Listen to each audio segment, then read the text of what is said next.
Work ചെയ്യാൻ തുടങ്ങിയിട്ട് ഒരു 15 വർഷത്തോളം എൻ്റെ ഫുള്ള് എക്സ്പീരിയൻസ് വെച്ചിട്ടാണ് ഇപ്പം ഞാൻ വർക്ക് ചെയ്യുന്നത്. ഒരു കോമ്പറ്റീഷൻ ബാച്ച് ബിൽഡ് ചെയ്യണമെന്നുള്ള അതിയായ ആഗ്രഹങ്ങൾ അവർക്ക് ചെയ്യുന്നുണ്ട്. അത് എത്രത്തോളം സക്സസ് ആവുമെന്ന് അറിയില്ല. മാക്സിമം എഫേർട്ട് ചെയ്ത് ഒരു സ്റ്റേറ്റ് ലെവലിലേക്ക് വരുന്ന രീതിയിൽ ഒരു ടീം ബിൽഡ് ചെയ്യണമെന്നാണ് അതിയായ ആഗ്രഹം. പക്ഷേ അതിന് പേരൻസും ഈ സ്വിമ്മിങ് കൾച്ചറിലുള്ള എല്ലാവരുടെയും സപ്പോർട്ട് ഉണ്ടെങ്കിൽ മാത്രമേ ആ ഒരു രീതിയിൽ വളരാൻ പറ്റുള്ളൂ. അപ്പോൾ ഈ കുട്ടികളെന്ന് പറയുന്ന ഒരു 6 മാസം വർക്കൗട്ടിലാണ് ഈ ചെയ്യുന്ന സ്വിമ്മിങ് കാര്യങ്ങൾ.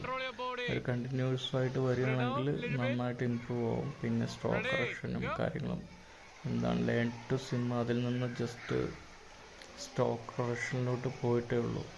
കാണുമ്പോൾ തന്നെ അറിയാൻ അവരെ നീന്തുന്നത് കാണുമ്പോൾ ജസ്റ്റ് പഠിച്ചു വരുന്നതേ ഉള്ളൂ.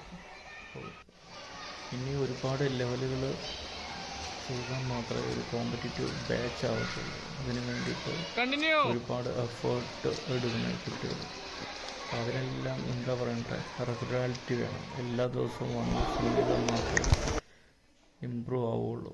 കാരണം ഞാനിപ്പോൾ നിൽക്കുന്നത് മലപ്പുറത്താണ്. മലപ്പുറത്തൊരു സ്വിമ്മിങ് കൾച്ചർ വന്നിട്ടില്ല, വരുന്നതേ ഉള്ളൂ മെല്ലെ മെല്ലെ. അപ്പോൾ പേരൻസിൻ്റെ എല്ലാം സപ്പോർട്ടുണ്ടെങ്കിൽ അടിപൊളിയായിട്ടും ഇവരെയൊക്കെ മെഡലുകൾ വാങ്ങാനും ആ ഒരു സ്വിമ്മിങ് കോമ്പറ്റീറ്റീവ് ലെവലിലോട്ട് എത്തിപ്പെടാനും പറ്റും.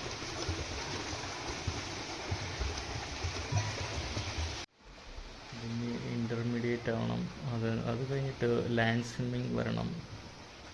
പിന്നെ കോമ്പറ്റീവ് ബാച്ചിലോട്ടുള്ളൊരു എൻട്രി. അപ്പോഴും മാത്രമേ ശരിക്കും ഒരു സ്വിമ്മറെന്ന് വിളിക്കാൻ പറ്റുള്ളൂ. ഇപ്പോൾ ജസ്റ്റ് ഒരു ബിഗിനർ ലെവൽ, ആ ഒരു ലെവലിലാണുള്ളത്.